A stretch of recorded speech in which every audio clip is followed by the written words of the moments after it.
Марин, а вопросы будут писать в чате, да, или Да, как это? И да, вы будете их там, да, как-то озвучивать, или можно?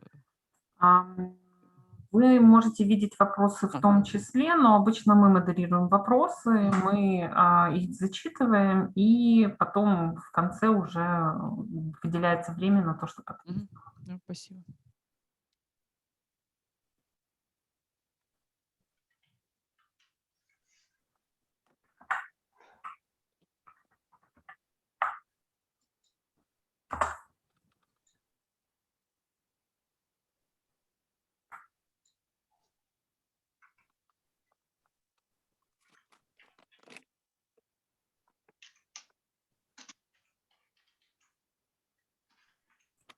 Colleague is writing that we are so serious.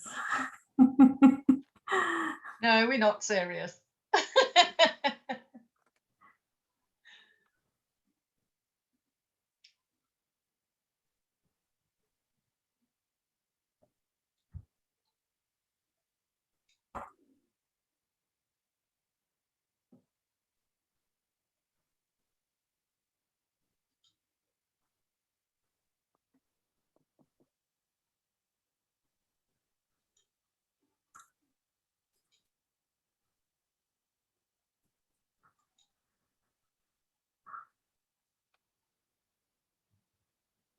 Так, я уже переключилась на русский язык и попрошу переводчиков подключиться.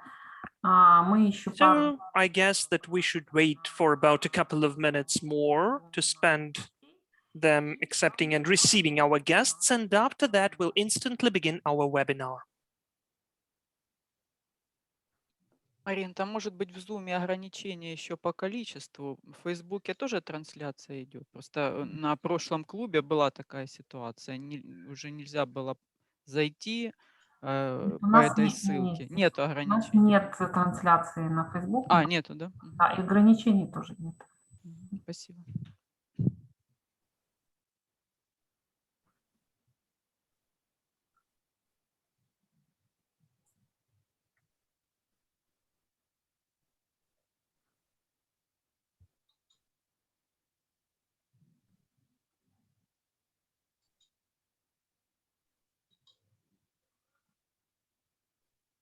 Так, еще одна минута, и мы с вами... One more minute left, and then we will begin.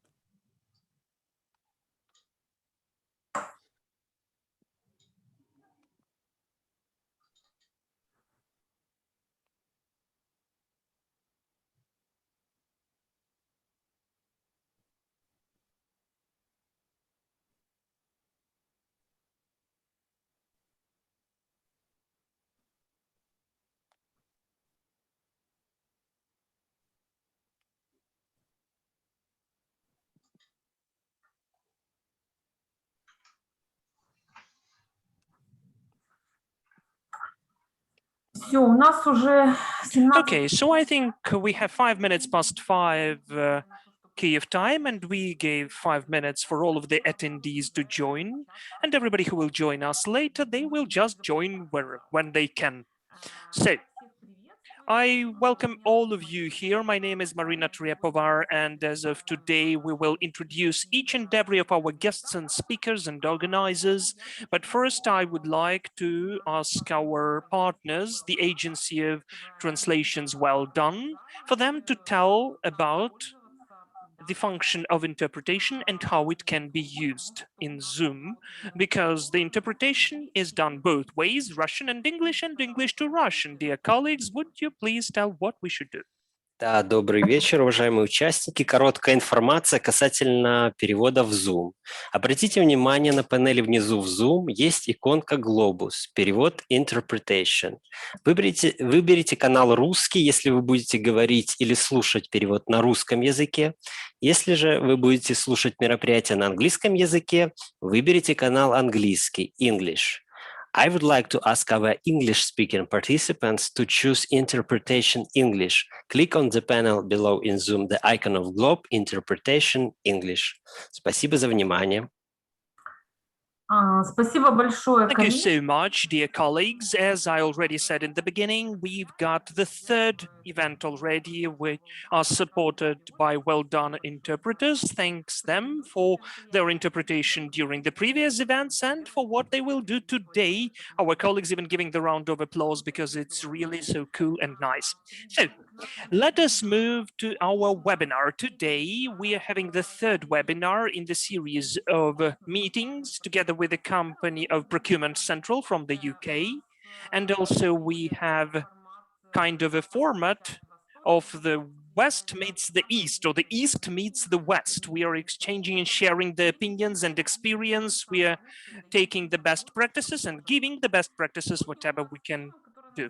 So today we have the topic of the relations between the suppliers or contracts. We will speak about the relations and about the tools, and especially for that, we have invited today rather esteemed and professional speakers who will share today their knowledge, their expertise and developments. That is Viktoriya Sebko from Ukraine. Viktoriya will tell about herself later, and Peter Sammons from the UK. Peter also has huge experience and lots of developments. He's written the book, and I do hope Peter will tell about that as well. So a couple of words about the organizers. I will tell first about our company and give the floor to Stephen, who is the co-founder and owner of the company of Procurement Central. I'm the representative of the company of IPSM. We are the co-organizers of these webinars. The company of IPSM is dealing with consulting and training in the procurement and supply chain. We are providing different services, beginning with the assessment and the audit of the purchase and supply chain, and ending with the full implementation of the changes and also outsourcing of the procurement services. We have this year some of the open trainings which we offer for your consideration. We have certain services which you can get acquainted with at the website. All of that will be written in the chat by my colleagues, and you will get to know about that. If you're interested, we'll definitely answer any of your questions. I'm giving the floor now to Stephen for him to tell about himself and about his company. Thank you very much, Marina. I am Steve Wills, as Marina said, of Procurement Central, located in the UK. And I want to just share with you a little bit about the topic that we have today, because I'm very fortunate to have with me some colleagues from Procurement Central, which is Peter Sammons, who you've just heard about, and in a moment, Debbie Sorrell, who will introduce herself and then pass over to Peter. I just want to tell you a little bit about my view on supplier relationship management, and I hope to position today's roundtable discussion. What do I think supplier relationship management is all about? Well, let me tell you what I don't think it is. It's not some one size or one approach that you can use for everything. It's not about being friends with people, although we can certainly be sociable. And it's not about being soft and easy with people. So let me tell you what I think it is. It is about putting a lot of effort into planning, preparation, and execution. And it is about what I would call a tensioned relationship with a framework and a foundation.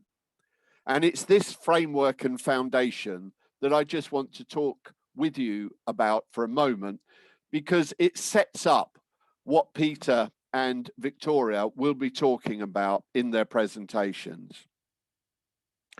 The foundation of supplier relationship management is at its heart an agreement, including a contract, a service level agreement, and KPIs, key performance indicators.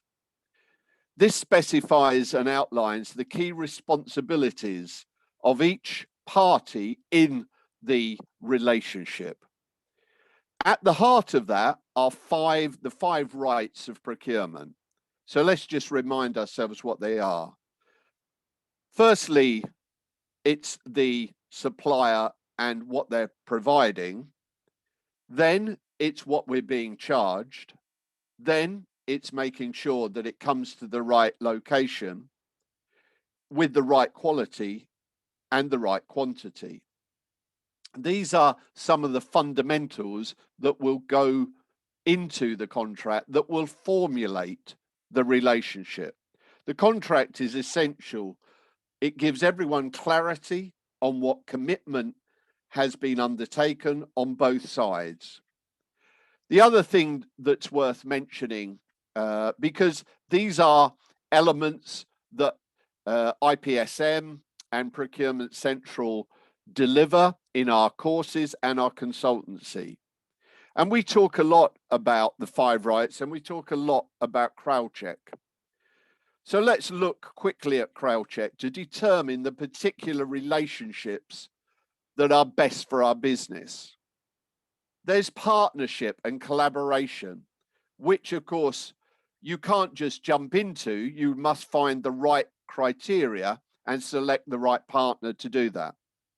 There's something called the bottleneck, meaning a supplier that probably has a monopoly, and there aren't very many of them that you can switch from one supplier to another.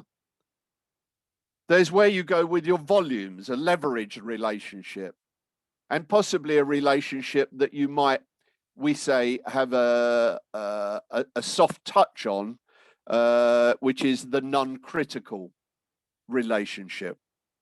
You don't probably invest as much time in that. This helps us, having the crowd check framework, to determine how much time and skill we need to invest to make the relationship work. But just be careful, a note of caution. Don't get deceived by the supplier. Be very careful that the supplier sees the relationship the same way you do, or they will end up exploiting your naivety in sharing information and being open. You'll be considering collaboration perhaps when the supplier sees it as something like a consumable item. So my end of message here is you've got to get the relationship right from the start and all the moving parts that will come up in place to make this a success. So welcome to today. It's always our pleasure to introduce you to these roundtable discussions. I'm going to hand you over now to our expert, Debbie Sorrell, and she in turn will hand over and introduce our first speaker. Thank you, Debbie. Thank you, Steve. Yeah, very good introduction by Steve to what SRM is. I would just like to add to that, if I can, that there are various sort of definitions of SRM, and you will find that there isn't just one single definition of what it means. So it means different things to different people. And if you look at what, for example, a software vendor that is maybe selling you a system to run your supplier relationships and contracts on, they will have a very different definition of what SRM is about, and that will be based on things like managing the transactions and interrelationship between organizations. That will be different to somebody else's definition, which might be much more focused around the actual relationship and relationship management skills. So it sort of means different things to different people. But I think for me, just to pull out that it does really depend on not just what you do, but how you do it. So those relationship skills are very key. Having those interpersonal skills, being able to develop the right skills to do what Steve said, which is drive relationships and manage them without it being too close and too, as we call it in the UK, cozy. We don't want it to look like something untoward, but we need to be professional. So I think it's really important that you have the right people involved in supplier relationship management with those interpersonal skills as well as the technical knowledge. And I think, you know, referring back to crowd check again, as Steve did, if we're dealing with suppliers that are in the strategic segment of CrowdJect, then we're trying to, what CrowdJect tells us is drive relationship. We need to drive relationship and maximize the benefits from that. So we're looking at things like delivering innovation, jointly working in terms of business planning and business approach. Sort of one team as we look to address issues. We're looking at one team to solve issues rather than two. So we need to make sure that we can employ those skills to do that. And then I also think, in terms of the critical bottleneck segment, we're looking to secure supply. This is something that's really important to us these days with the global supply chain management sort of demands, really, of doing things in the current climate. COVID has sort of taught us a lot about how we need to improve security of supply when we're sourcing globally. We need to have contingency plans, and to do that successfully, I would say that what we need to have is very good relationship management skills and very good relationships with our key suppliers to be able to have contingencies in place and look at how we secure supply. And the very last thing I would point out is for big organizations that are running a lot of projects or a lot of contracts that are using the same supplier, it is really important to have that horizontal view. So somebody managing the relationship across all of those individual projects, so that we can make sure that we're consistent, we know what's happening, we're not having one contract where a supplier is performing well and another one where they're performing badly and we don't know about it. So it is really important to have the structure, the organizational structure in place that allows that to work and allows that sort of holistic view across the whole organization to work. Okay, so that's my view, very, very strong on the relationship skills. And at that point, I'd just like to hand over to Peter. Peter, if you could take it from there, that would be lovely. Thank you.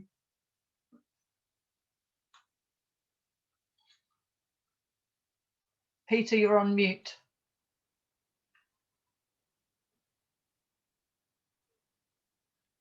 Yeah, Peter. You're on mute, Peter. Unmute. Can you hear me? Yeah, yes, we can now. Yeah, thank you, Debbie. Yeah, Debbie has just reminded us of something which I think is really very, very important.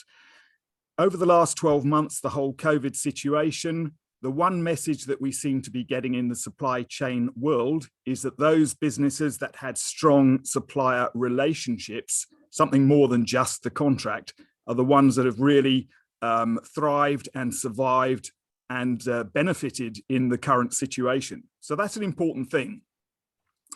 Debbie also mentioned the fact that there are so many different definitions of what SRM is. I think over here in Europe, we're quite strong on this. I think we're quite mature on this.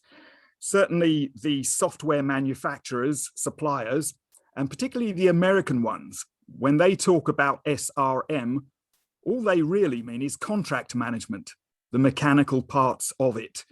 So their understanding of SRM, I think, is quite different to what we understand by that. The other thing is I did work for a fair time with a company called Railtrack. It's part of the rail infrastructure. They had a lot of contracts when I was working with them under a process called alliancing. That was the term that they used then.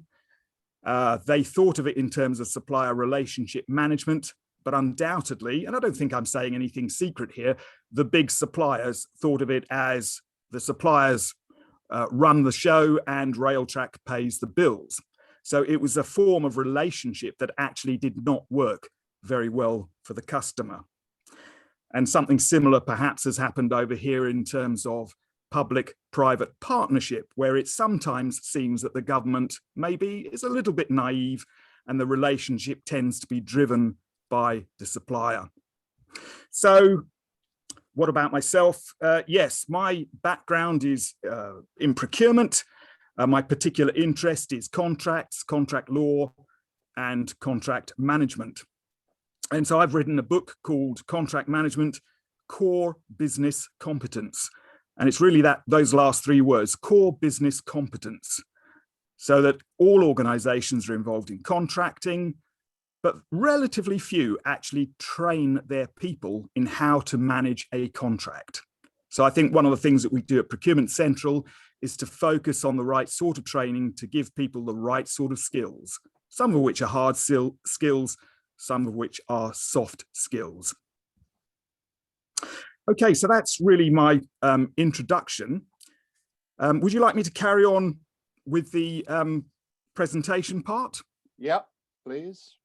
Can I share the screen? Yes, please.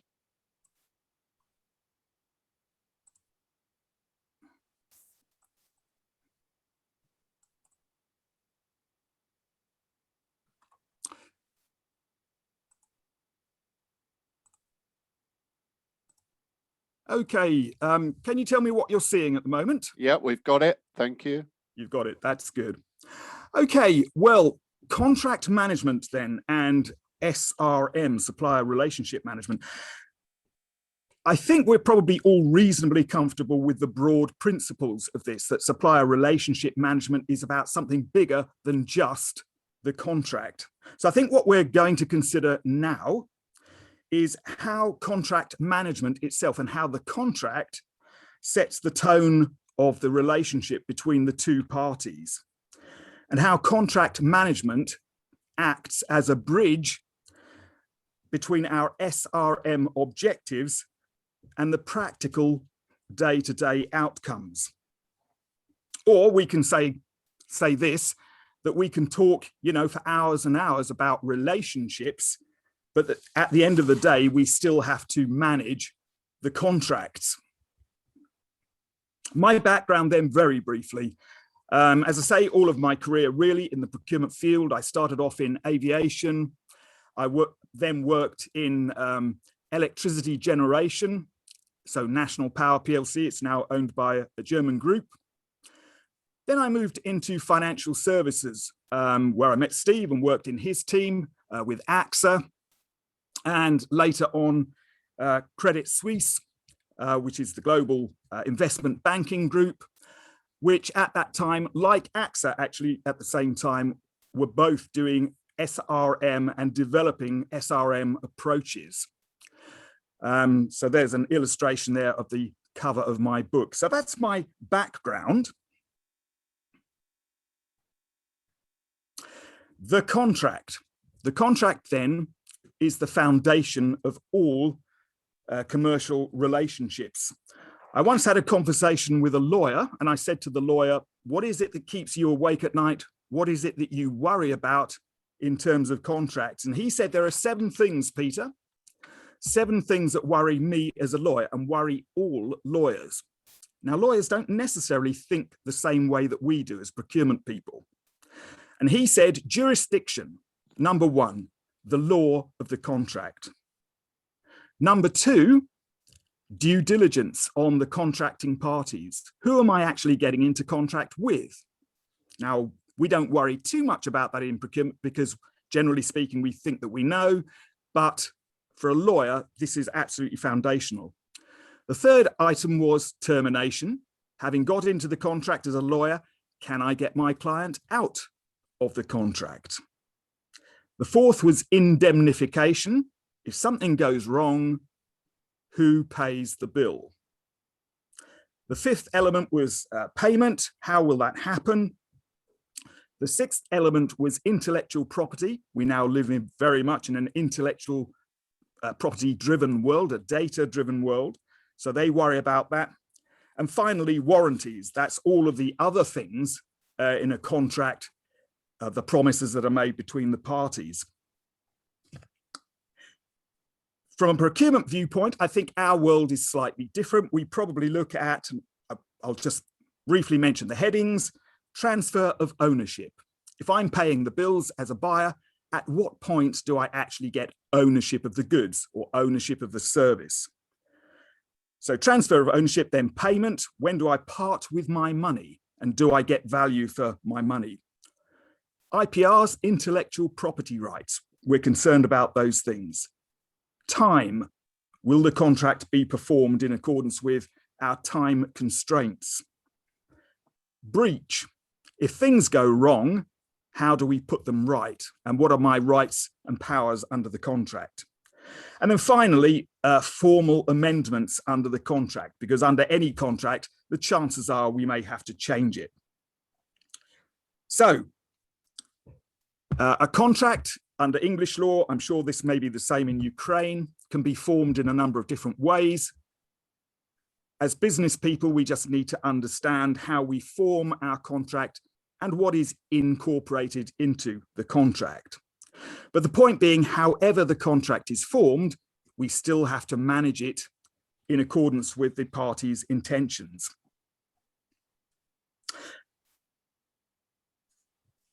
Right, so now we come to the idea of what are the things that we have to do and how do we invest our time on a day-to-day basis?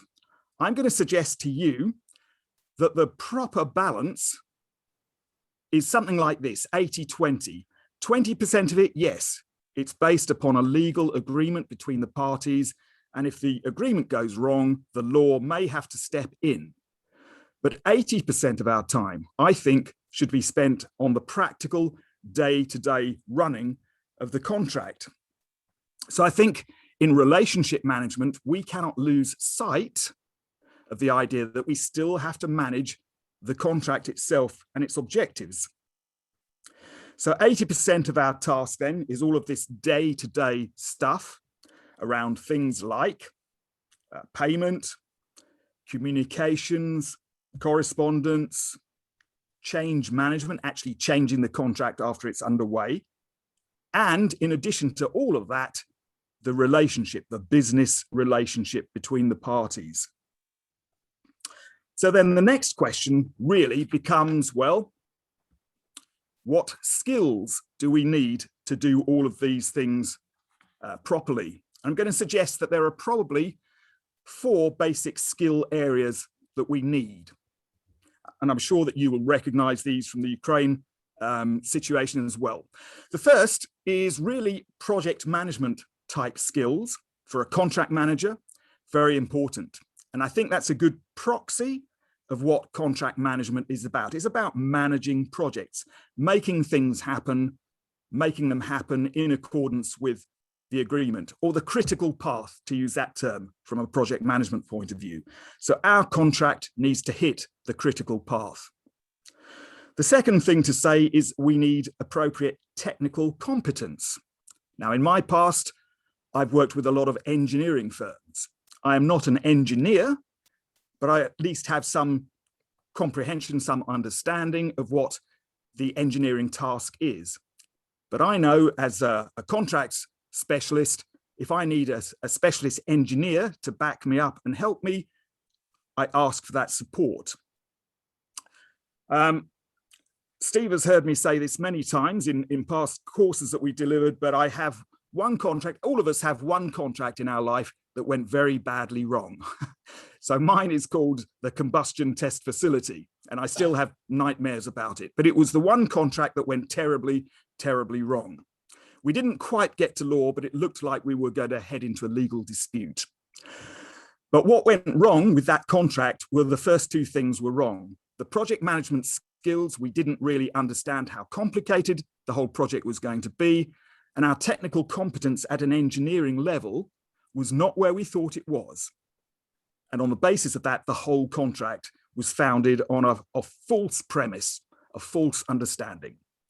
The third skill set area is contract law and the contract terms. If I'm a contract manager, you expect me to know all of the ins and outs of the contract quite correctly. And the last skill area is really a bit of a hybrid. Last year in Britain, 340 CPOs, chief procurement officers, were asked their opinion of what the top 10 contract management skills are. And it's an interesting list. I won't go through all of them because I don't think we've got time. But number 1 was understanding the contract terms and conditions.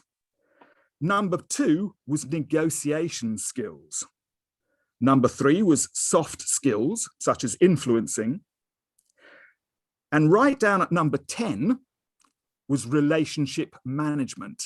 Now, I was quite surprised when I saw that. I'm not sure I agree with that list. I think I wouldn't have answered the question in quite the same way, but 340 UK CPOs listed it in this basis. I think I would have put relationship management certainly in the top 5, maybe in the top 4. Risk management is at position number 4. Handling conflicts and dispute resolution was at number 6. Well, maybe I would have perhaps put that possibly slightly higher. But there we are. So there's different views on the way that we, the sort of skills that we need. Now, I would say very briefly, there are probably 4 dynamics to this whole question of contract management, and we need to be aware of them. The first point is, who are you as a contract manager? You know, do you know what your personality profile is? Do you know what your strengths are? Do you know what your weaknesses are? Some people talk in terms of personality profiling. We probably all heard of, you know, the red, blue, green, and yellow personality profiles. Other people talk in terms of, but it's equivalent, warm, tough, numbers, dealer. What sort of person are you? Because the sort of person that you are is going to influence the way that you manage the contract. You might also recognize those traits in, you know, the supplier company as well. What sort of sales manager are you dealing with? The second is, frankly, what does the contract say? We need to be, you know, 100% sure that we're really comfortable with what the contract itself is about. The third area is project management, and I've already mentioned that. We need those sorts of skills that we can manage things on a day-to-day basis. And finally, and this is perhaps much more towards SRM, there's the idea of interpersonal relationships. So we're all people. It is people that form relationships, not companies. So as Steve said in his opening remarks, you know, we need to be aware of this and we need to be consciously building relationships. So who are you and who are they? I think is the key question. But without losing sight of the idea that we can simplify the contract part of the relationship into these 2 things at the top: all of the things that I must do and all of the things that they must do. And really, the 4 key elements of that are suggested here. Communication, well, that's a 2-way process between the 2 parties, and we need to keep communication going, especially in a good and well-balanced relationship. Payment, well, usually that's from the buyer to the supplier. So that's a 1-way street, usually. Change management. The contract, if it's complicated, if it's strategic, if it's big, it will probably change during its course. Usually that's from the buyer to the seller, but it could be a 2-way process. And finally, resolving problems. Again, that should be a 2-way process, and certainly within SRM, it should be a 2-way process. Now, the next question becomes, what sort of contract do we have? What sort of contract does your company have? Is it a 19th century contract, an old-fashioned contract? Or is it a 21st century contract? I'm just going to suggest in the red writing in front of you, a 19th century contract or an old-fashioned contract, maybe a lawyer-driven contract, is likely to have these things. It's likely to be combative, adversarial. It tends to pitch the 2 parties against each other rather than encouraging them to work together. It's very much focused on indemnities. If things go wrong, who pays for them? It puts in various loopholes so that if things go wrong, I find a loophole that will protect me and maybe punish the other party. And therefore it sets traps for the unwary. Sometimes these contracts can be so deliberately written that they can actually represent almost sharp business practice, sharp practice between the parties. And they're very complicated, full of legal language, legalese, as we say, which do not help the parties to work together in a sort of partnership style. A modern contract, a 21st century contract, on the left, much more like this, encouraging the parties to work together on a trustworthy basis, balanced between the parties, interlocking if you've got multiple contracts under a project, that all the contracts work the same sort of way. Early warning systems built into the contract document itself, fair dealing between the parties with a problem-solving mindset. And the contract itself sees itself as being a tool of project management, not a pair of boxing gloves to go and hit the other party with. So it tends to drive the right sorts of behavior. Now, in saying all of those things, you're probably now thinking, is there such a thing as a perfect contract? Well, maybe. Over here in the UK, we have a contract. It actually originated in South Africa, but it's called the NEC, used to be the New Engineering Contract, NEC 4. It's a system of contracts, about 23 different model contracts, but they all operate in the same sort of way. But the NEC has been designed really to help projects work well and to help the parties to work together in a collaborative style. So that's the beauty of the NEC. It takes a bit of getting used to, but once you are used to it, it's like riding a bike. You know, once you've learned how to ride, you know how to use the NEC 4 contract. I may say a little bit more about that if there are any specific questions, but I might just suggest to you that if ever you're looking for a new model form of contract, the NEC might be one to have a look at, because it does represent good, modern, 21st century practice, and it is very much a tool of project management. Okay, I think that we're all familiar with Kraljic. Steve mentioned Kraljic earlier. Gives us this idea of supplier positioning on the left-hand side here, the 4 boxes. Risk from low to high, relative cost from low to high. So if whatever we're buying is high risk, high cost, it's a strategic, critical item. So where do we focus our attention as we're building relationships? We're back to that 80-20 rule, I think. I would suggest that probably we're going to build relationships, strong relationships, with that 80% in the top right-hand side, the strategic, critical suppliers and contractors who represent most risk and who represent most opportunity to our organization. And probably 90% in that top strategic area. But never forget that low-risk contracts, or apparently low-risk contracts, are not necessarily low risk. Very brief story. I once worked with an international bank.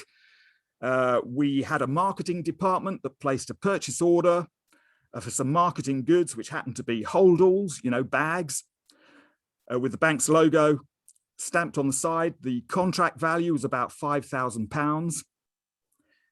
And then we found out that the hold-all came from, I think it was either India or China. The bags have been built with, using child labor. All of a sudden, we have enormously bad PR, public relations. Tiny contract that could have lost this bank millions of pounds worth of business in bad publicity. So small contracts are not necessarily not strategic risk. So we just have to be alive and alert to the problems that contracts can present to us. Okay, so relationship management then. What are we aiming for? I'm going to suggest this, 3 very simple points. Probably, we want to have a win-win relationship, that both we and the supplier are achieving things that are of long-term value to us. We're procurement people, so we know that sometimes a win-lose relationship is okay, where we win and the supplier loses. But generally, and particularly for big contracts, strategic contracts, a win-win is what we're looking for. And therefore, we want to, second point, drive good behaviors, both in ourselves and in the supplying partner. And thirdly, we need to do something around team building. to make sure that our teams actually work together and know how to work together. Steve and I in the past have seen some contracts where we've actually spent a little bit of money to actually get the sellers team and the buyers team together on team building days, just so that they know each other, we eyeball each other, we know each other as personal colleagues, and we begin to form as a team. So team building skills are important. And the last thing I want to say is that today we live in a digital world and everybody is talking about the value of computer-based systems and the fact that our systems are generating more and more data. So our world is increasingly based upon the digital environment in which we work. My question to you is, how good is your contract system, your contract management system, and does it generate the data that you need in order to manage the relationship effectively? Does it provide all of the waypoints, the reference points during the relationship that help you to ensure that the relationship is going where it should be? Our modern world is very much focused now on issues of quality and issues of sustainability. Sustainability is the big word at the moment. Well, increasingly, we're going to be required to provide data that proves that we're doing things in a sustainable way. So our systems need to support us on that. Finally, blockchain. Yeah, a lot of hype around blockchain. Blockchain isn't really going to change the way relationships work, but it is going to provide us with additional data that may be very valuable and helpful to us. Okay, so that's really where I wanted to leave it today. As I say, contract management itself has to be a core business competence for all commercial people, whether you're selling or whether you're buying. If I have learned one thing in terms of contract management above everything else, it is to remember that I'm always in a potential negotiating situation, especially when I'm in contracts. Therefore, if I'm talking about changing the contract, changing the objectives of the contract, I always use the technical legal term without prejudice and subject to contract. You know, so we need to do our discussions, our negotiations with our eyes wide open to what the legal realities are. That doesn't disturb the relationship, but it just means to say that we all recognize at the end of the day, the contract itself has to catch up with what the relationship is trying to achieve. Okay, that's all I wanted to say on relationship management at this point. Thank you, Peter. That was excellent. I know the questions are coming in, so I'm going to hand over to Marina in a second. I just wanted to say that I thought that that was exactly what I was hoping it would be ahead of Viktoriya's presentation, because you've brought through with some good examples as well, which really bring it to life. But focusing around NEC4, the new model contract, you've really explained that a relationship in business, a relationship with a supplier, how it's much more than related and tied to the contract. And that makes it very, very different to, shall we say, a relationship that we're building socially. So I think that that really came alive through your presentation. Marina, I see that we have a question, so maybe I could hand over to you. Да, спасибо большое. Питер, я вас Yes, попрошу... thank you so much. Would you please stop sharing the screen, if you don't mind? Oh, yes, thank you so much. Okay, so before I read the question, I would like to say, Peter, thank you so much for the presentation. I personally really liked the emphasis which you posed all over the presentation. I will tell out of my own experience. I am teaching SIPS in Ukraine, and one of the modules which are included in the diploma program is the contract management. So all of the students always remark how, first of all, complicated this module is, and secondly, how important it is, and how many things can be done by even experienced CPOs, and they sometimes can fail because they forget about some of the simple things. For instance, it may seem that it's so simple. What is contract management? Just to prepare it, to deal with the lawyer, then to sign it, to award it, and then to look at the conditions with the supplier. But in fact, if you have a different approach, which is not just to make it, to tick all the boxes, but to make it a tool which can help you in the relationship management with the suppliers to achieve the aims which you appointed, then the contract itself and the relationship with the suppliers within this contract will lead to lots of value. So thank you so much that you said comparing old school, retro approach, old-fashioned approach, and the modern approach, contemporary one, where you need to emphasize in a different way, and that you totally spoke about the win-win situation. It is so important, and this is the foundation for the future relationship. Especially, you made this relationship more relevant during the last year and this year. I totally agree with you. And thank you so much that you mentioned about that. So in fact, then we have the question which is in the mood of what you told. The company of Kernel, Ukraine, is interested in the following. So, hello, Peter, would you please tell what is the practice of the resolving of conflicts when, for instance, the delivery term is not proper, if the contract has foreseen some of the penal sanctions? Do we need to get to the court, or there are some alternative solutions? Out of your experience, which cases did you have? Which cases did you have when you had to solve this issue? And you can name these success cases from the British business and from the international business, because as far as I know, Kernel company has lots of international contracts. They acquire experience, equipment all over the world, some of the expensive solutions, so it's very relevant for them. Okay, thank you. A very good question.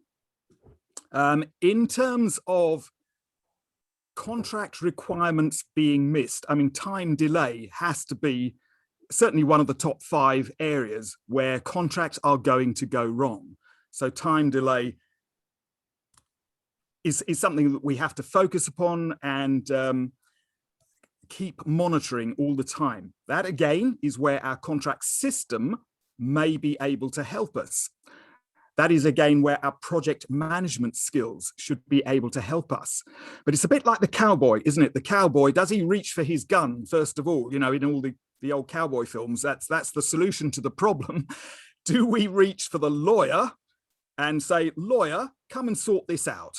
Because lawyers, bless them, can have a habit of making things get worse rather than better.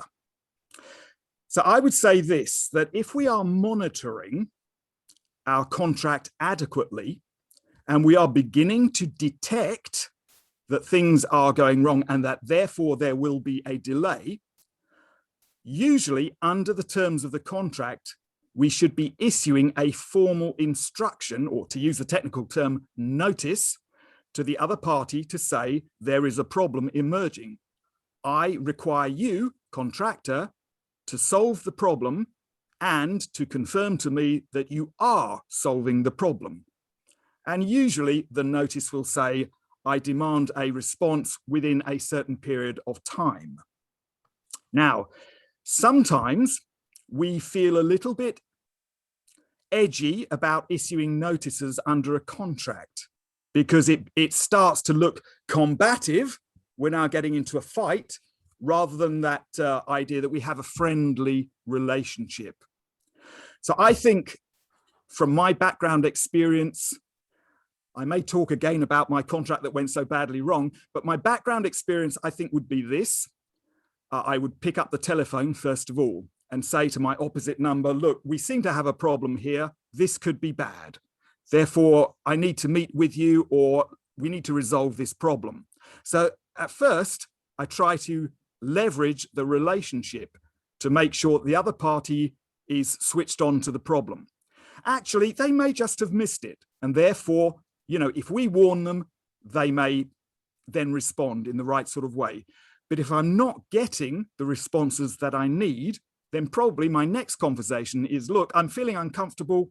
I may have to issue a notice under the contract. I'd like to avoid that, but if I don't get an adequate response quickly, I'm going to have to do that. Why? Because my boss is telling me to. My Steve Wills here is telling me to do this, so I will have to do it. Then that again should focus their attention. But if it fails at that point, then probably, yes, we should be issuing that formal notice under the contract. With whatever regret we may have, we should be doing that so that we've got the marker under the terms of the contract. If we fail to do what the contract says, we may fall into a trap later on. So being kind to a supplier is not always a good thing if it means that you're actually breaking the terms, the strict terms of the contract yourself. I did say I might talk again about my contract that went badly wrong, but it started off on the wrong foot. And the point was, none of us understood how complicated the whole thing was to mobilize. And that's just something that I would learn. One of the questions that I learned from that I will always ask these days is to the contractor, how will you mobilize this contract if I award it to you? And I get a mobilization plan from the contractor. I didn't have that with this contract that went wrong. I always ask for it now. Thank you, Peter. Debbie, can I just ask you? Peter, спасибо большое. Можно, Peter, Steven? thank you so much. Stephen, could I clarify, please, about this question first? Could you please tell, as for mobilization plan, do you claim it at the stage of the discussion of the contract before you sign it? And do you include it into the terms of the contract, right? Should it be documented? That's a very good question, and I talk about it in my book. So that's part of the answer. But seriously, I don't think it should be a part of the contract, but I do think you should ask for the plan ahead of time. So you can incorporate the mobilization plan into the contract, but it's this old question of how much do you put into the contract? And the more that you put into the contract and the more documents that you put into the contract, there is a danger of conflict between the documents. And so I would say, as part of the tendering process, one of the tender responses, especially when you're into negotiations, I would say, I need to see your mobilization plan. I need to know, day by day, essentially what you're going to do to mobilize this contract. I will look at that, I will evaluate that, and I may have a discussion with them. So I will refer to it, but it will not necessarily be a part of the contract. But if it is a part of the contract, then you have something called a conditions precedence clause, so that there will be a hierarchy within the contract that says the contract terms are at the top, the specification is in the middle, and things like the contract mobilization plan is at the bottom. So at least you've got the hierarchy. That's the technical answer to the question. Or Peter, could you have... Да, спасибо, Peter. Thank you so much. Sorry, I was just going to say, Peter, could you have something where you put in a mobilization plan maybe into a schedule or an appendix, and you had some kind of flexibility for it to be reviewed and agreed by both parties, so that, if things were to change and both parties agreed that was okay, they could do that? Would that also work? Yes, Debbie, I think it would. As I say, I personally feel a little bit uncomfortable about putting it into the contract, but you certainly can. Maybe there's an argument for saying it stands aside of the contract, almost like an MOU, Memorandum of Understanding. But if they fail to keep to the MOU, then immediately you can involve your seniors, your company seniors, and say, look, it looks like things are not going well. And it's part of the relationship, isn't it? As you're building the relationship, you can say to the other party, look, we already seem to be failing at the initial stage. We need to address this problem. Thank you. Стивен, вы что-то хотели сказать? Stephen, you wanted to add anything? No, I think that's all very comprehensive. So over to you, Marina, to continue. And thank you, Peter. Thank you, Peter. Спасибо большое. Thank you so much. And now I'm coming to the second part, the second speaker of today. I'd like again to emphasize that when we prepared with Stephen for this webinar and discussed the issues which are debatable, we would like to drive your attention to the fact that creation of the relationship with the suppliers, well, unfortunately, we have such a stereotype, Peter said that it is having some beer or lunches. That is totally different thing, in fact. I would like to drive your attention that this is the set of tools. And the more we move along the creation of these relationships, the more we have to pay attention to the toolkit. Well, of course, it does not exclude that you can have some lunches together or have some beer, but still, first of all, we need some rules and norms according to which you are working and the relations which you will document in the papers, including the contract. And now Victoria will tell you about her own experience. And we have discussed with Victoria her report. It's so important for you to understand that with different suppliers, we need to create different relations. This is the key part of all of the actions which you will do. It will be reflected on the time which you pay to these or those suppliers, on the strategy which you create with them and the events which you conduct. It will also have impact onto the contract, whether this is the plain, simple contract or a hard one, a complicated one, where you need to take into account lots of things. And maybe it will reflect on the actions which you will have to do day by day with your suppliers for the sake of the unified goal, for you to get the maximum effect on your relations with these suppliers, for them to bring as much value as possible, and for you to achieve the indicators which you are obliged to achieve for the business, the effect. So Victoria has nice cases how, with the help of rather simple tools, you can constantly monitor and constantly provide feedback to the suppliers.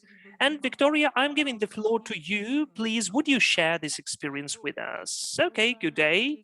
Esteemed colleagues, would you please tell, do you see the screen? Yes, we do see and hear you. Perfect.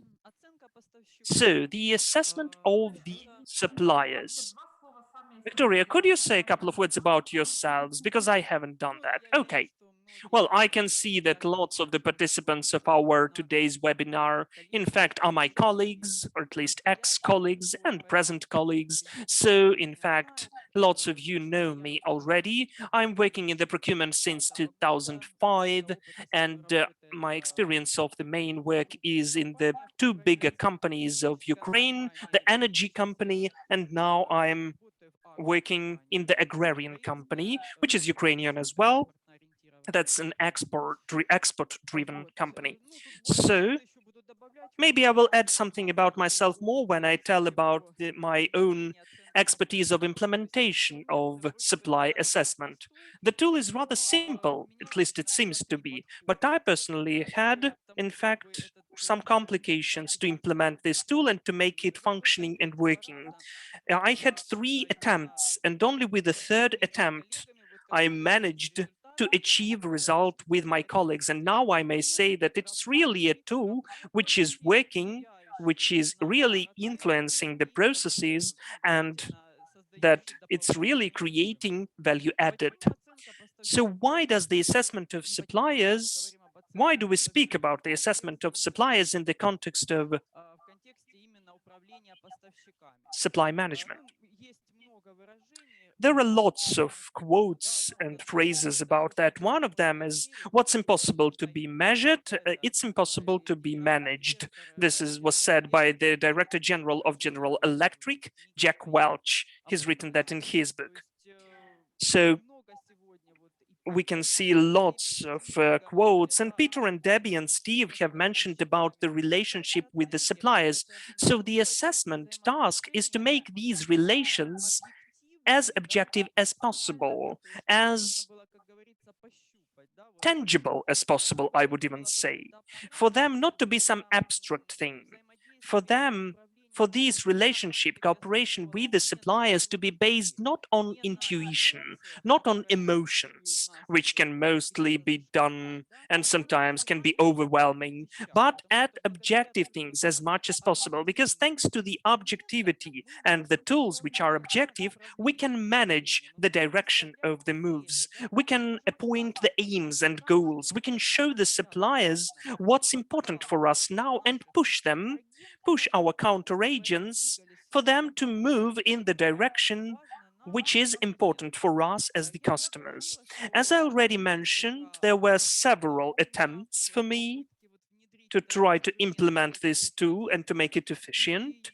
And being prepared to this webinar, I analyzed both the positive current experience and the negative one. And now I'd like to emphasize on the following issues. Which mistakes were done when we implement the assessment system? It's easy, it's simple, but it's not working.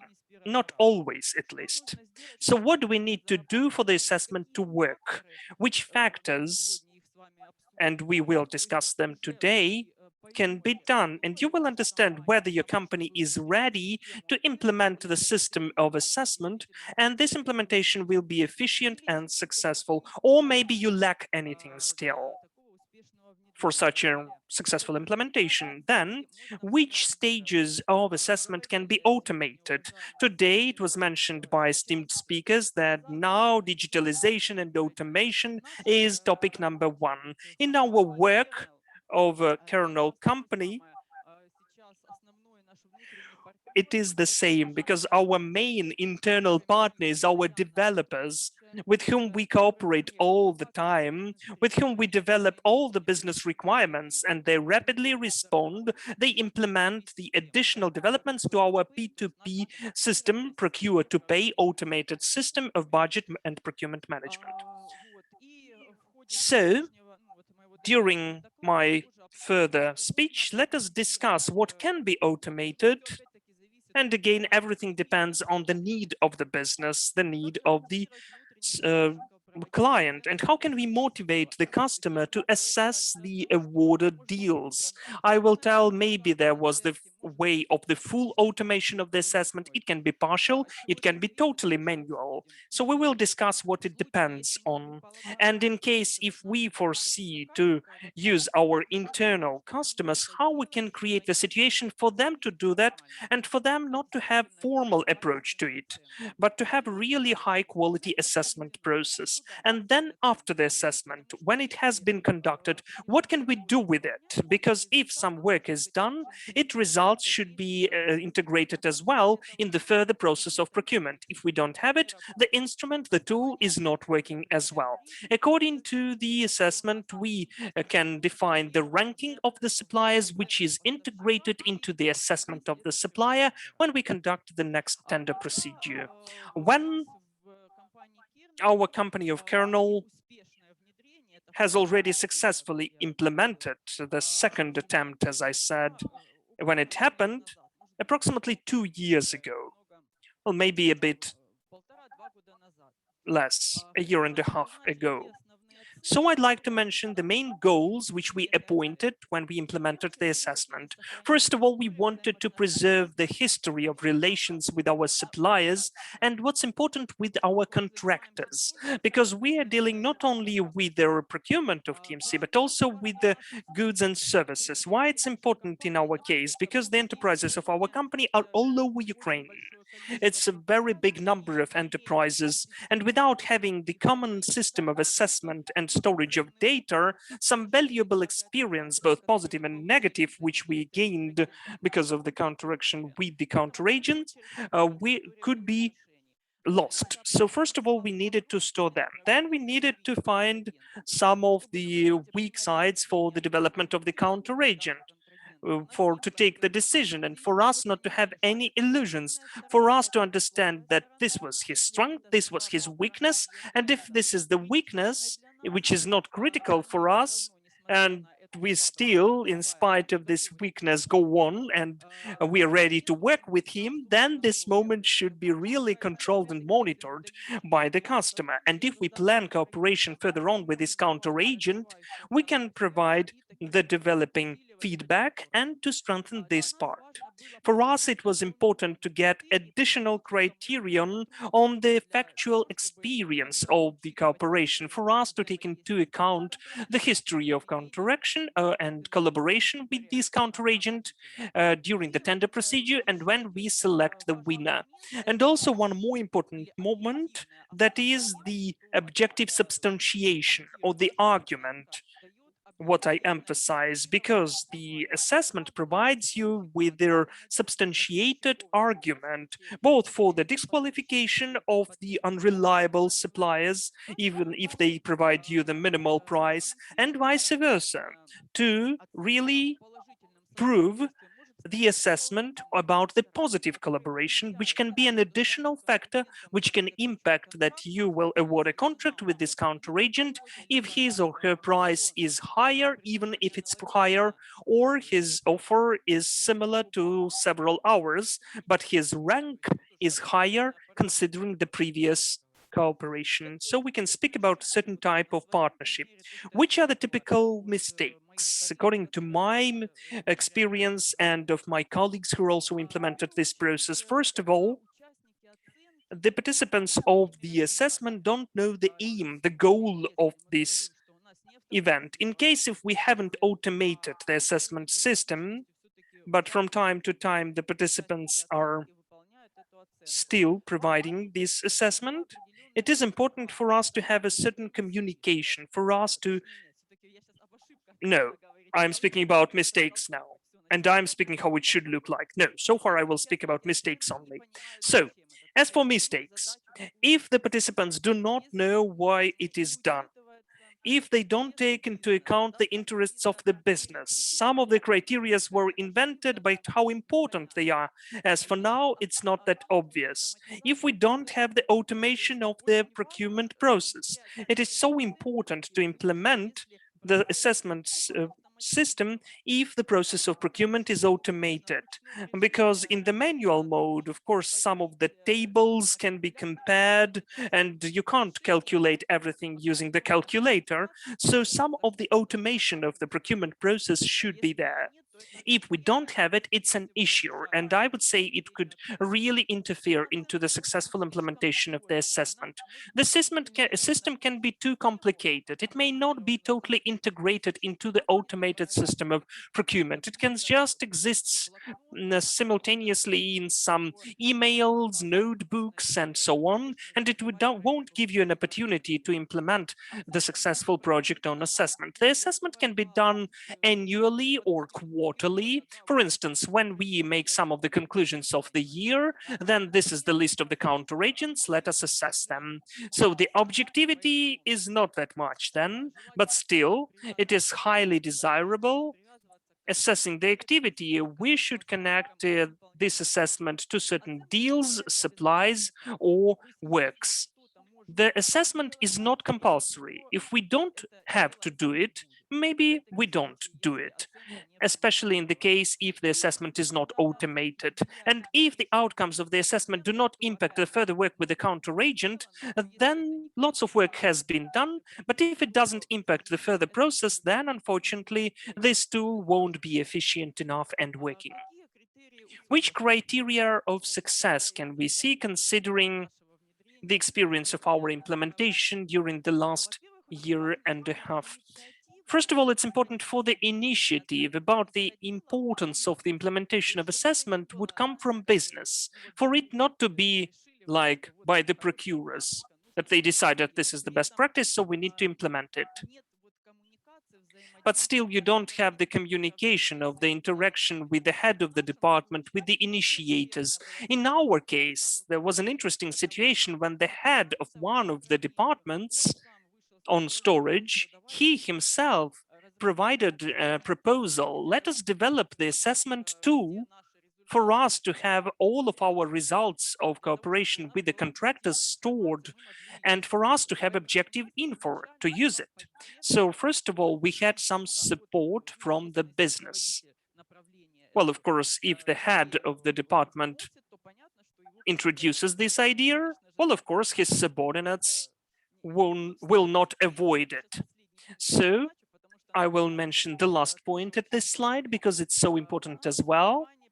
In our company, we have the culture which should provide continuous improvement. And this is really important. The initiatives which our employees provide, looking at the overall mood, overall culture for the changes, for the improvements, they can live well. There is no, in fact, refusal that there is some initiative we'll have to spend and to waste time on. So if this idea did not emerge among the businesses, the representatives of the manufacturing technical service, we need to try to sell this idea. For you as a procurer, you need not only to buy, but also to sell the idea. Looking at some of the examples, I'm sure that we are just repeating our own mistakes. So you should better look at the success cases. So if there was some lack of information and you could see at the iterated mistakes, it would be the argument that you need to do something. It is also for us as the expert-driven company, we also conduct international audits, both of the auditors companies and our customers. And very often one of the points of the audit is supply chain. That is the check, how we check our suppliers, how we organize the whole process. And when our managers can just show in the computer that here they have the assessment, they have the methodology, and we always get high results when we conduct the audit, it can always be motivating for the managers on procurement because they can see that this is needed, and also by our superiors, the business, which can see that we have really nice results of the audit, and this is also the investment of our procurement manager. So the next point is the business sees the advantages on the assessment. The business gets accessible, relevant, objective info. So it's not just rumors. It's not just where you need to find something in the correspondence. We can always open the card in our P2P system, the card of the counter agent, and we can see the ranking, the number of estimates, and also the criteria because of which those estimates were lower. So this is the result of the audits, and what's important, the impact of the outcomes of the assessment for the further procedures of the choice or selection. We got the result, the counter agent has his ranking, and it impacts his chances to get the next lot. Simplicity and the comprehensible character of the assessment process for all the participants to understand it. The partial or full automation. What I'd like to say about the automation, I have some cases and examples among my colleagues who have fully automated the assessment system. When is it possible? Is it possible? It's possible in the case if we take the parameters and indicators like the timeliness of delivery in the system. If we have the P2P system, they provide the planned date. The system, when the goods are coming, shows the factual date, then we compare them and they assess it. Then it could be the budget compliance, then it could be the lack or availability of some of the remarks on the quality at the in-house check. So all of that is documented in the system. The system automatically assesses each of the deals, and then they calculate automatically the ranking. If we are ready to restrict ourselves with this small but main set of criteria, then the system can be totally automated. And there are some companies in Ukraine who have totally automated it, and it is successfully working. If we would like to expand the list of criteria, for instance, we'd like to assess contractor by contractor if they are compliant to the rules on the labor market or environmental safety, or for instance the quality of the package. So if we'd like to look at the broader spectrum of criteria, in this case we need to understand that our system, whatever it is P2P or not, still will have for the initiator or the manager on procurement to be involved in this process of assessment. It is compulsory to provide assessment rather often. For instance, if it is done only for the consideration, I would say that there won't be done any assessments. So in our case, the assessment is done after each of the deals, after each of the deliveries, each of the awarding of the contract. And it is impossible to provide payment, the last payment, until you provide the full assessment. So this is how this stage cannot be skipped if it is not automated, and we don't have it automated. So in this way, we provide the full assessment of all of the deals. And what I mentioned above, it is so important for the whole company to be created to have the proper mindset for the improvement and implementation of this project. And now I'd like to show the cycle of assessment. Well, in fact, we assess the counter-agent at the stage of all of the interaction. At the first stage of the contest or tender procedure or the selection process, we define the qualification, financial and technical criteria, and we can also provide the primary or repeated audit if we are working with this counter-agent as the additional source of information on assessment. Then we are selecting the winner and we provide the interaction or collaboration. At this stage, we define the criteria of assessment, the key indicators of efficiency, which we can include in the contract. To make the counter-agent aware of that, well, it can be done even at the stage of the tender procedure. We include that in the contract for the counter-agent to understand what's for us as the customer is important. And for instance, we have some cases and tools when even the financial part is connected to the those indicators. If the KPIs are efficient enough, the supplier can get additional bonuses and vice versa. We define the weight of the criteria, what's important for us. For instance, the timeliness is the most important for us. Then it could be 30 to 40%, but the style of communication, like business style, for us it's not that important, then its weight can be 5%, for instance. We define the timeliness and the periodical character of the assessment, and all of those parameters are introduced either in the contract or in our system, which assesses the interaction. Then we form the assessment. For instance, we have some of the deliveries which are done just in time, that is 2, 3, 4 times in a week, and there are some supplies which are done monthly. So we calculate the ranking, we calculate it totally automatically. Then, according to this calculated ranking, we provide the classification of the suppliers. The ranking is from 1 to 4, and then at the next slide I will show you that all of our suppliers are distributed depending on the achieved ranking. And also during the assessment process, we can separate some of the violations or miscompliances which are done by the counteragent. And again, we can provide the developing feedback, driving his or her attention to what needs adjustment. That is to provide feedback and to define the movement for the improvement. And the next stage is when we how the assessment of the activity impacts the new selection. We include the ranking into the qualification criteria of the assessment when we provide the new tender procedure. In the contests and competitions, those are the procurement up to 300,000, the system is already working. The rankings are done automatically to the comparative table, which the system forms all over the offers. As for the tender procedures, we have the integration of two systems. So far, automatically the ranking is not given, but the tender manager is doing that manually, in fact. And this is the example.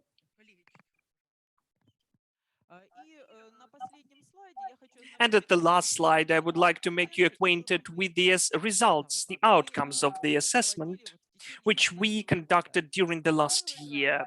The first graph, the pie, I don't see it. Oh, now I do. So, as for now, we've provided the assessment of around 1,000 of counteragents. Those are all of the counteragents which we have, the active ones. So here we can see the yellow part of the pie, that is 75% of suppliers, which are totally compliant with our requirements. They have the maximum score of 4, no deviations from our assessment scale. And 25% are the counteragents which have certain issues they need to develop. If we compare it with the contractors which execute the works, here we can see an interesting situation.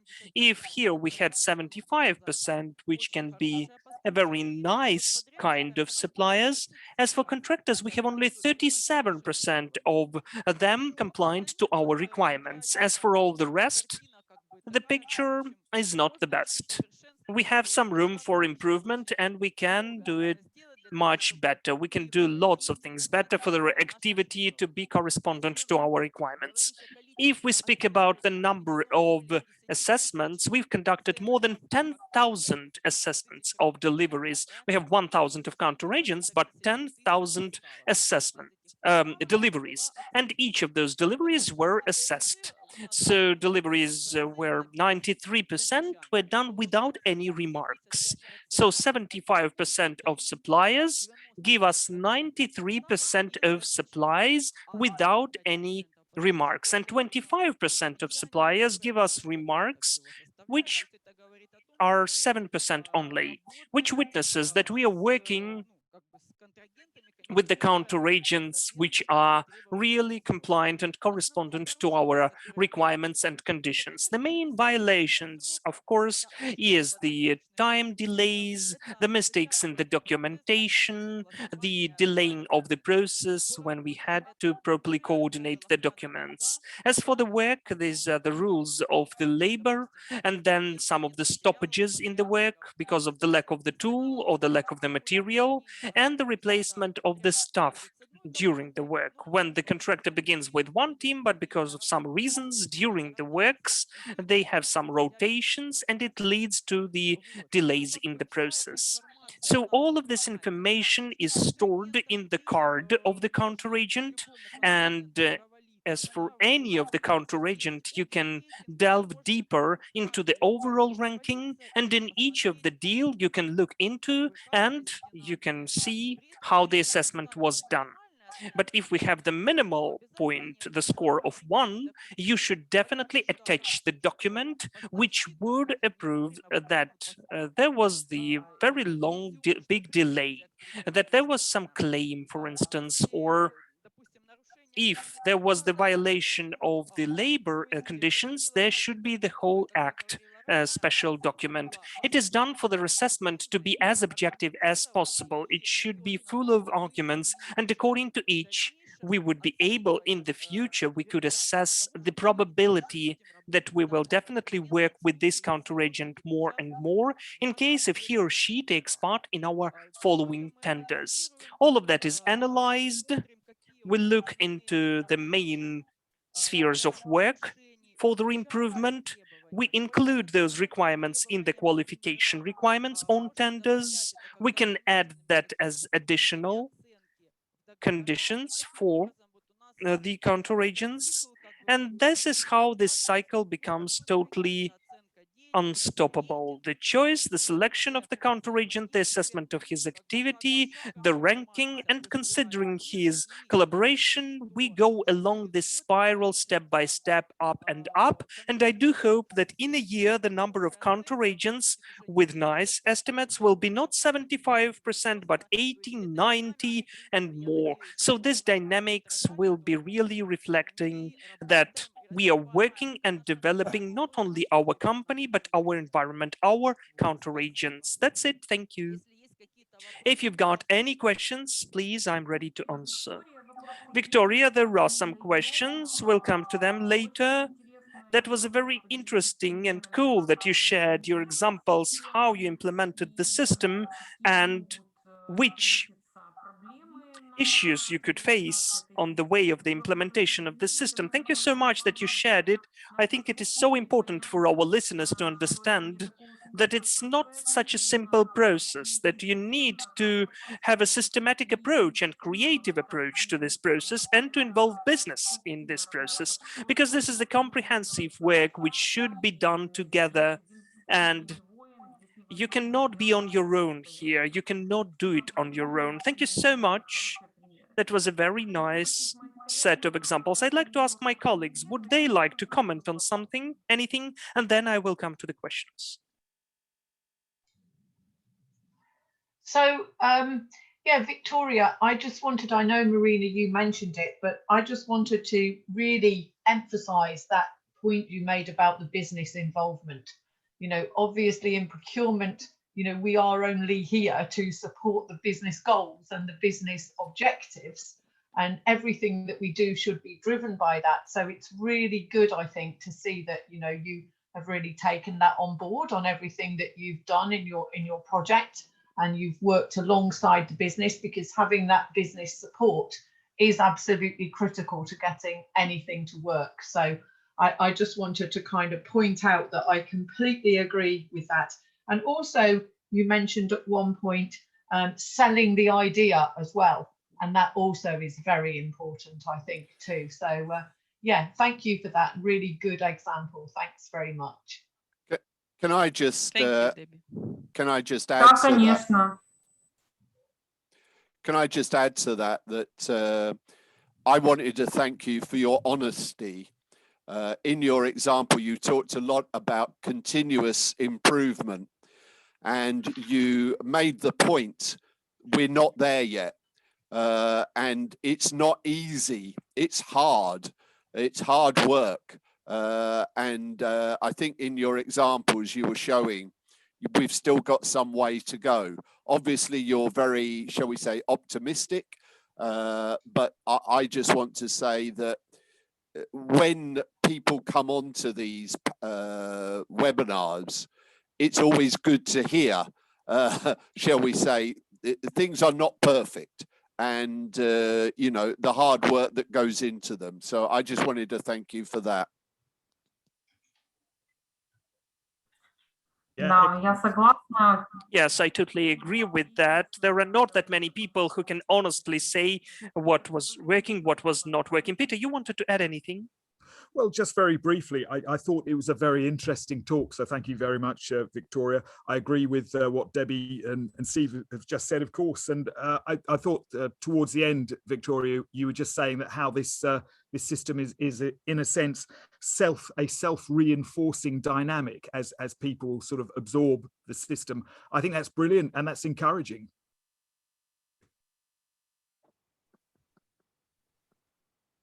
Мгм. Да, очень здорово. Yes, true. That was really cool.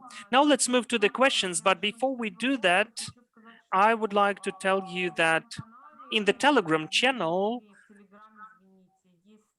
in Telegram, we have our channel. First of all, procurement news, Zakupivli news, where we highlight not only this event, but lots of others.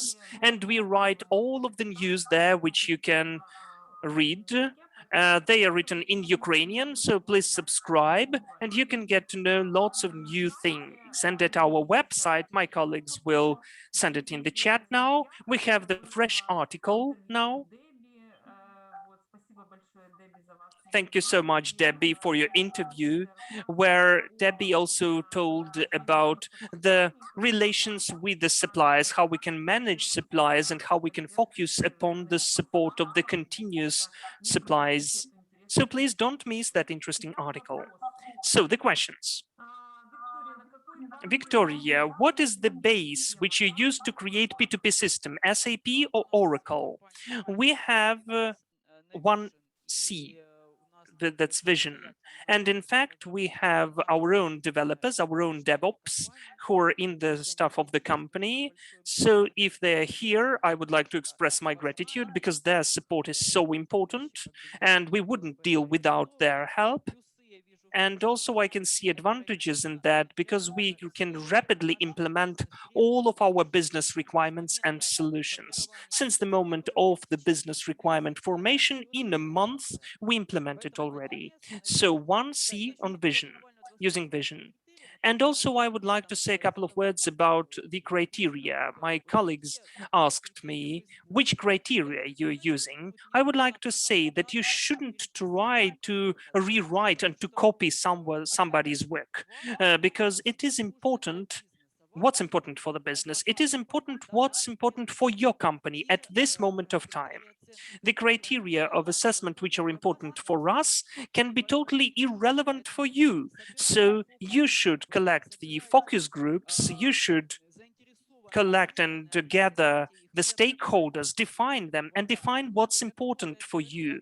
Because for some of the people, the quality of packaging, and for some people, being imposing or not imposing enough. So all of that is defined considering your needs of your company. So please spend more time, conduct several focus groups, define that, and if those criteria are defined properly, this will provide some and guarantee success. Thank you. It is really so important because you shouldn't do the copy paste here. You should have a creative approach and to spend some time to that. Yes, Victoria, you were totally right. The question is in Ukrainian. Now I will try to interpret it. So good evening. I have the question how you should properly take a decision when you select a supplier. If, for instance, the supplier with a high ranking has the higher price for the good, for instance, 5 to 7% in comparison with the new supplier, or the supplier with the lower ranking. How do you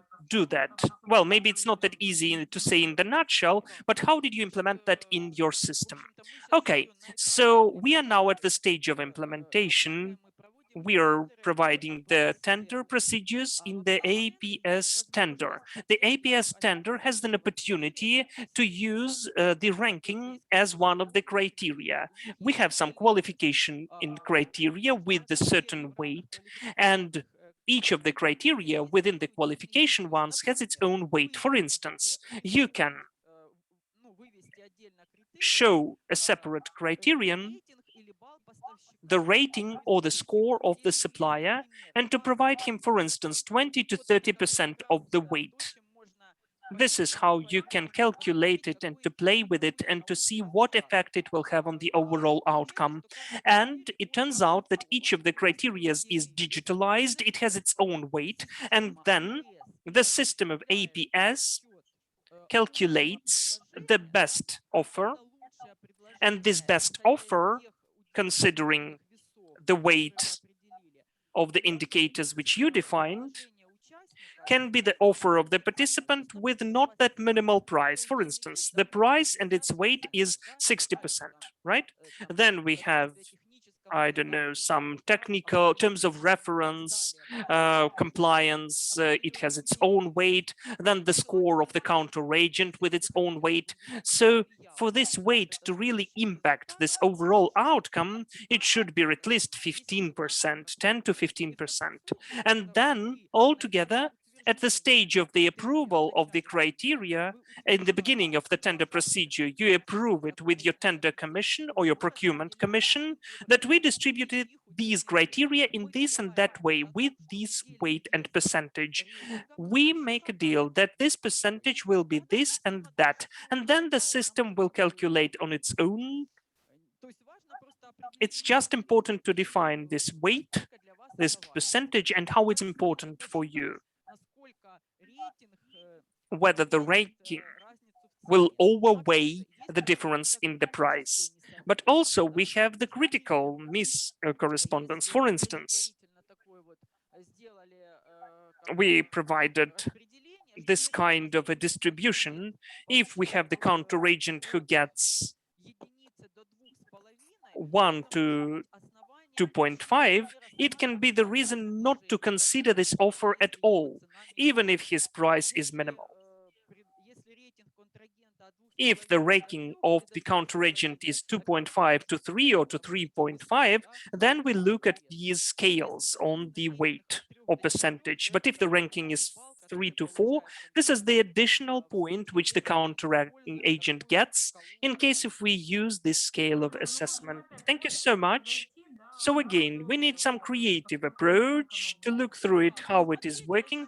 Yes, you need to look into it and to calculate it and to provide the proper rules of the games, not to do it on your own, to write it, not to manipulate with it, but just to provide the methodology which the tender commission is taking when you provide a certain tender, because here we can look what's the most important for us. And if we have a very important project where the experience weighs a lot, where the positive collaboration weighs a lot and means a lot for us, then we can provide the higher percentage for this ranking. If we come to the contract, which has the term of 2 years, for instance, the manufacturing of some complicated equipment or some of the hard works and services, for us in this case, the experience is so important. So the percentage can be the highest for the ranking. In case of the positive experience, it can impact the selection, and vice versa, the negative experience. If it is some just one-time deal, then we see that we don't bear any risks. So we can take this ranking as an information, a piece of info, or we shouldn't take it into consideration at all, or the percentage will not be that high. Thank you so much. You already, there was the question about that. And we have the question how the criteria of assessment are connected with the risk assessment of the security service. Do you totally comply those and make those issues correspondent? Do you implement those criteria? As I said, we assess the counter agents totally according to different scales. When we select the counter agent, we assess the financial stability of the company. When we assess the balance and the documentations, there are the risk management assessment of the security service. This is a separate part of assessment, which is done systematically, and it is totally updated all the time, assessing the risks from the security service. It is done simultaneously. We have it simultaneously, and it is totally set up. It is working. So we assess our interaction.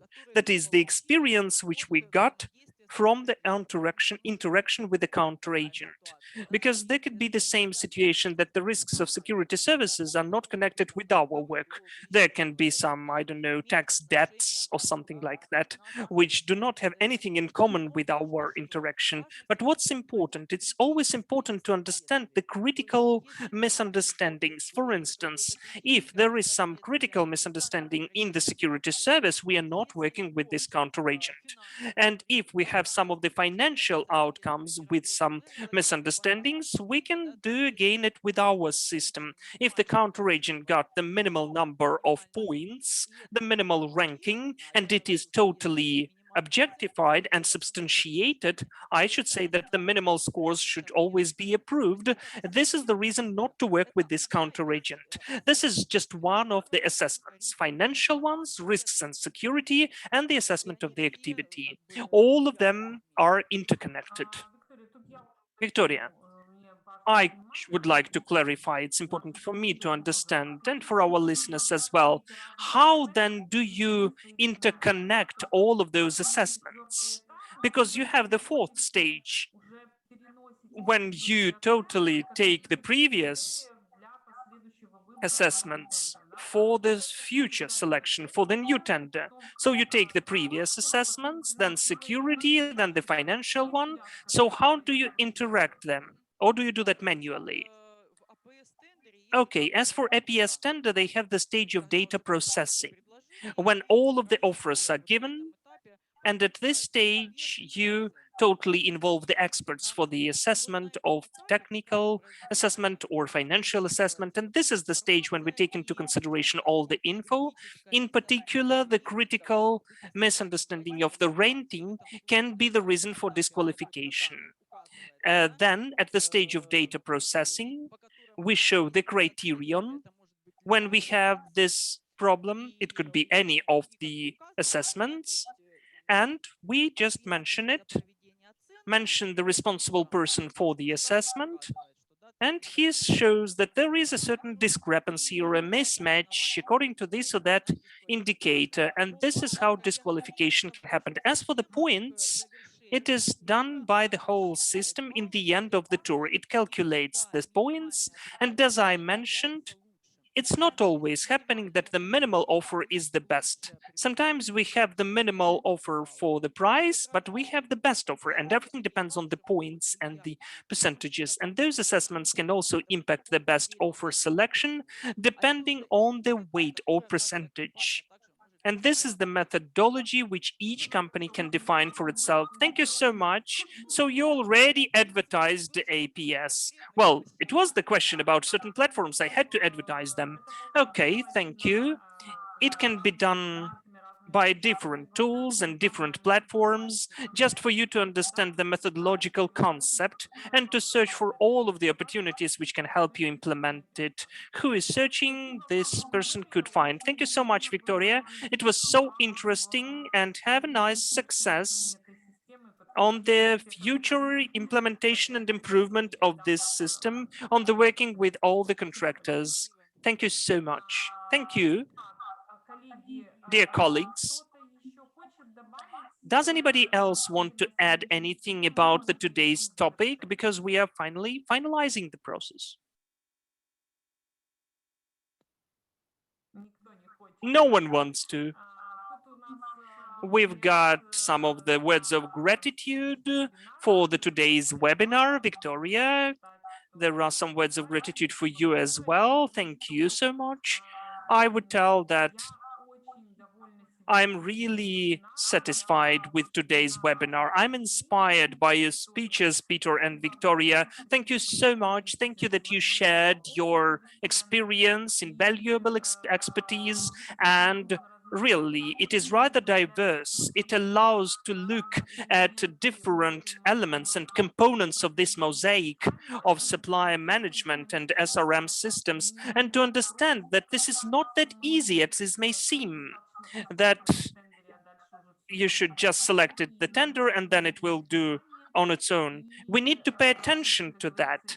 So as it is said, then it will be working for your efforts. Maybe first it seems complicated, but then in the end of the day, you will get the outcome which you would be proud of, and you can improve your work with higher quality. Thank you all of the participants for today. I'd like to say in the end that we have one more webinar, the next one. This was the third one out of the cycle of 4 webinars.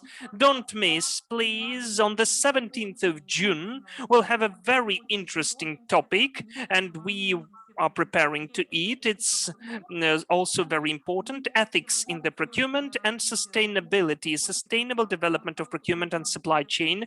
We'll have very interesting speakers, so we're expecting for your participants and your questions, so we'll happily answer them. So we're waiting for you at our next webinar on the 17th of June at 5 p.m.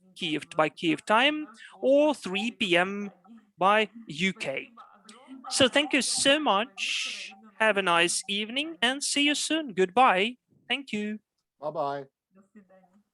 Thank you. Thank Bye-bye. you. Thanks, Bye. everyone. Bye. Bye.